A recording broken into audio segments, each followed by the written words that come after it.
जमाना वाह कोई ना को हमारी भाई बका बारे ने अब अपनी को धो दो आखिर को हम करे है साला आदत चिल्ला ले पूरा करी क्यों रे अरे कंकड़ा चुनी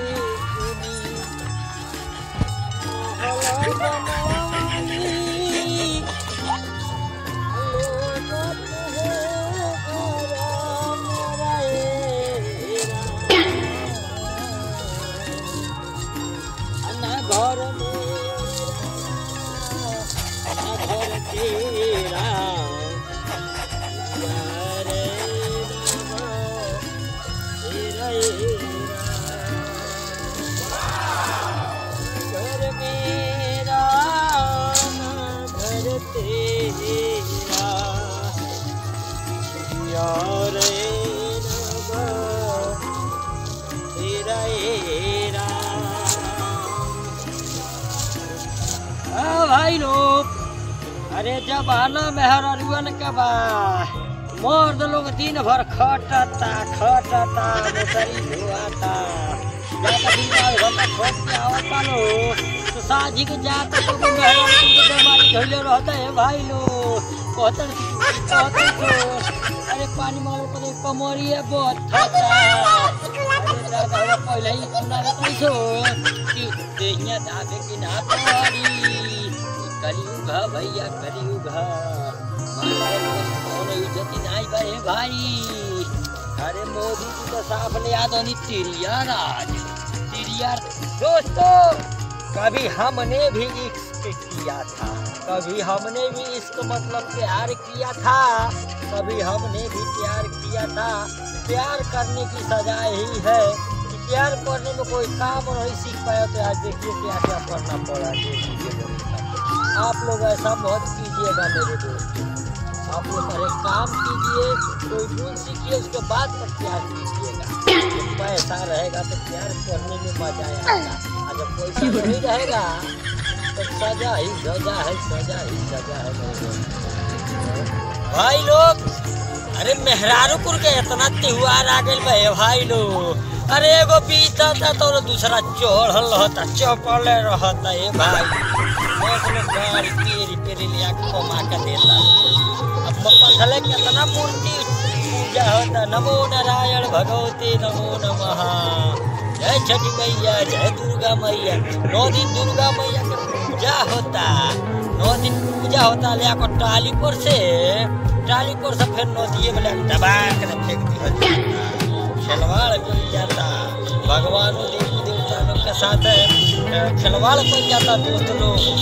बढ़िया नहीं होता कि 9 दिन खूब धूप अगरबत्ती डीजे बजता अल्लाह ले जाकर दफना दिया जाता। हाँ भाई ऐसा मत कीजिए मेहरारू है बारिश बाप रे बाप इतना पूजा पाठ पढ़ता जे कमा के खियावत पति परमेश्वर जेकरा के कहल जाला ए भाई लोग पति परमेश्वर लती आवल जाता मोचिए उखड़ाता समय से नहीं कुछ दिया पता तोरा कमाई आगे लोग जाए भाई लोग सीधे कहताड़ी सो तोरा घर आके हम कहाँ से कहाँ झोले ने हमारे कोरम है। अरे भाऊजी हमारा बड़ा एक टिंग उतारे भाऊजी हमारा बड़ा उतारे भैया हो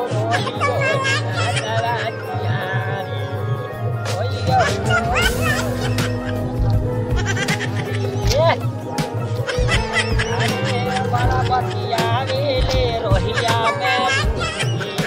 बड़ा बतिया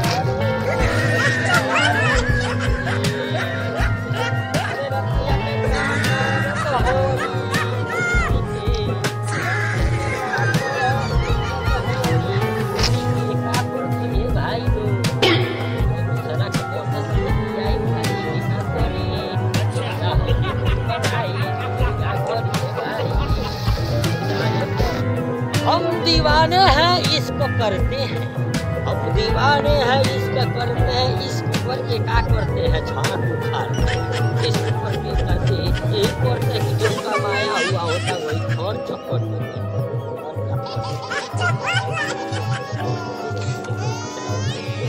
पागलपन, ये कुत्तापन है, ये